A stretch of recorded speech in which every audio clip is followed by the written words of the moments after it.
Good morning class, I am your SST teacher of class 8th. Today we will do the continue the explanation of chapter number 2 of geography. Now let's start. Managing our water resources. मतलब हम अपने water resource को कैसे manage करें. तो floods and famines have been serious problems in our country. जो flood होता है, बाढ़ वगैरह आ जाना, सूखा पड़ जाना, ये बहुत ही ज़्यादा सीरियस प्रॉब्लम्स हैं हमारी कंट्री की.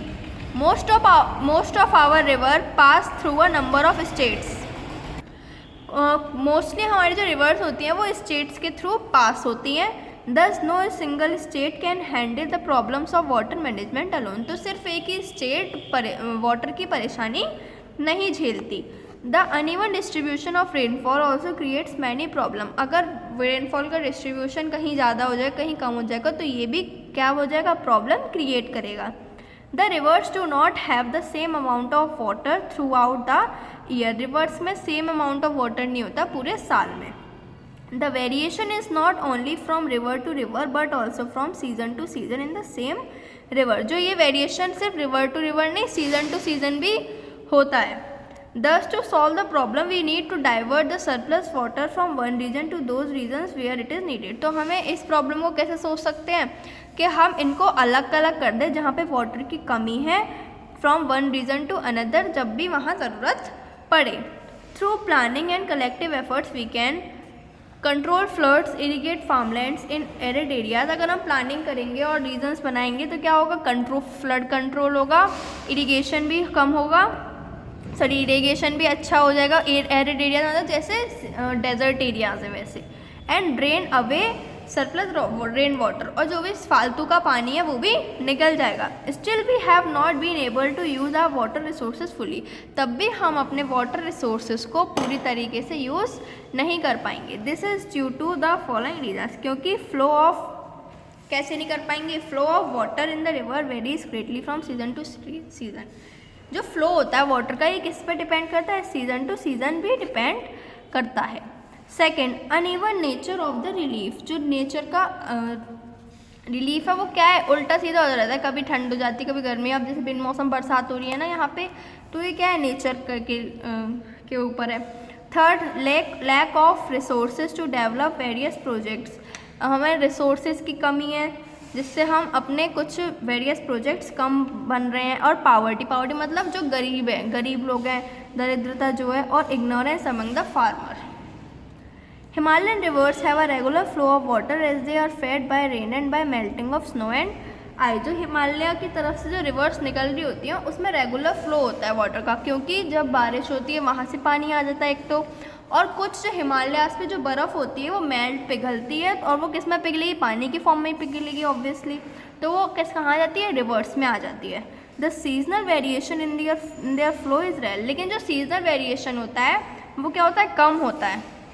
In their upper courses, the rivers cascade from waterfalls, thus providing many sites for the development of water power और hydroelectric stations. तो कुछ अपर केसेस में रिवर्स जो हैं वाटरफॉल से जो आती हैं, ये क्या प्रोवाइड करती हैं, हमें कुछ इलेक्ट्रिसिटी भी प्रोवाइड करती हैं. On the other hand, the rivers of peninsular India depend mainly on the monsoon rains and have little or no water during the dry season. और दूसरी तरफ जो पेनिनसुलर इंडिया में जो रिवर्स होती हैं वो क्या करती हैं, मानसून करती हैं. मानसून मतलब बारिश, और सिर्फ थोड़ा सा ही वाटर होता है ड्राई सीजन में. Since independence our country has taken steps for the proper development and utilisation of water resources. Independence जब हमारी इंडिया की हुई थी तो हमारी कंट्री ने काफ़ी स्टेप्स ले जिससे हम जो वाटर है उसको बचा सकें और सही अमाउंट में यूज़ हो. तो कुछ प्रोजेक्ट्स बनाए, किस प्रोजेक्ट्स बनाए किस चीज़ के लिए, जिससे फ्लड्स कंट्रोल हो सकें, बाढ़ वगैरह कम हो सकें, हम वाटर स्टोर कर सकें इरिगेशन के लिए, इलेक्ट्रिसिटी जनरेट हो फ्रॉम वाटर, और drinking water, fresh drinking water मिले, और इनक्रीज नेविगेशन. नेविगेशन मतलब साइन, मतलब कि ये चीज़ यहाँ जाएगी, ये चीज़ यहाँ जाएगी. इन सबको क्या कहते हैं, इन सबको कहते हैं मल्टीपर्पज़ प्रोजेक्ट्स. तो एक डैम होता है, डैम क्या करते हैं, डैम को हम बनाते हैं जिससे कि दो रिवर का जो फ्लो है वो सीक्वेंस में रहे.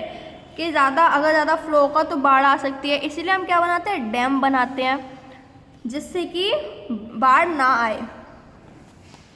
A large number of trees has also been planted to conserve both। अब हम काफ़ी ट्रीज भी ग्रो करते हैं जिससे कि वाटर और सॉइल दोनों ही कंजर्व हो सकें।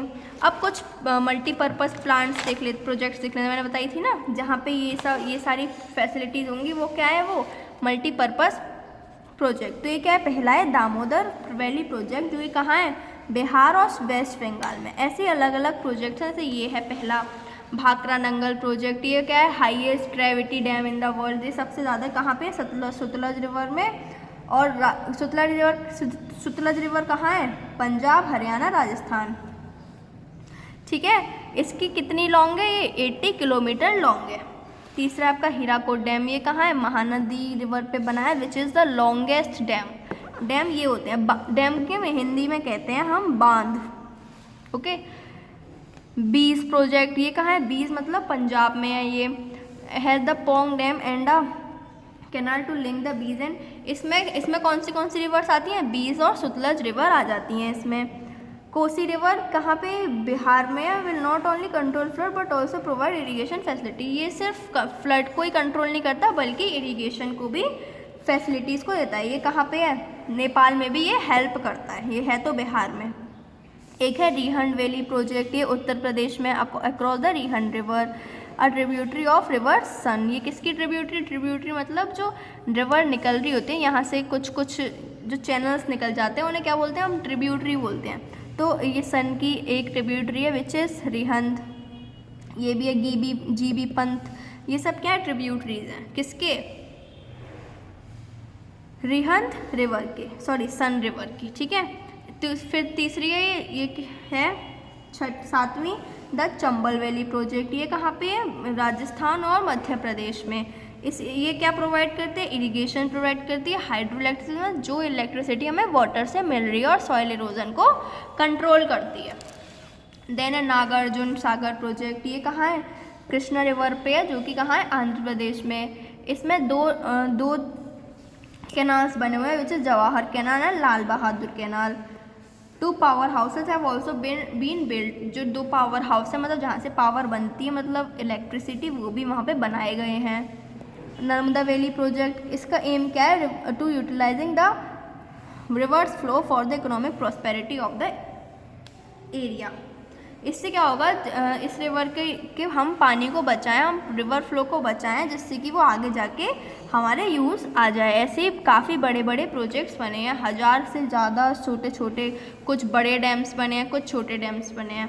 अब ये बिग डैम्स और स्मॉल डैम्स क्या है, मैं शॉर्ट में बता देती हूँ। जैसे बिग डैम्स मतलब, अगर बिग डैम होगा तो वो ज़्यादा एरिया कवर करेगा, ज़्यादा इलेक्ट्रिसिटी करेगा, ज़्यादा इरीगेशन देगा। लेकिन अगर स्मॉल डैम होगा तो वो ज़्यादा एरिया कवर नहीं कर पाएगा और बहुत जल्दी टूट जाएगा। फिर क्या होगा, फ्लड ही आना है।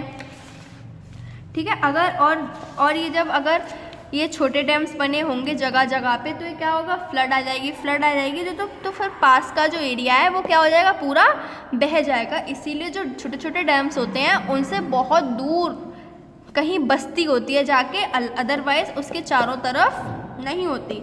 अर्थक्वेक आएगा, कुछ अर्थक्वेक आएगा तो उसको झेल नहीं पाएगा तो क्या हो जाएगा, टूट जाएगा तो फ्लड के चांसेस आ सकते हैं।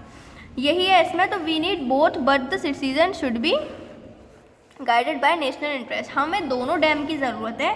कहीं कहीं छोटे डैम के एडवांटेज हैं, कहीं कहीं डिसएडवांटेज हैं। तो हमें दोनों ही डैम्स की ज़रूरत है, जिससे हमारा जो फ्लोरा और फोना है वो बच सकें। The poorest people should be the first to benefit from development resources. जो गरीब लोग हैं वो सबसे पहले लोग हैं जिन्हें बेनिफिट मिला इन प्रोजेक्ट से।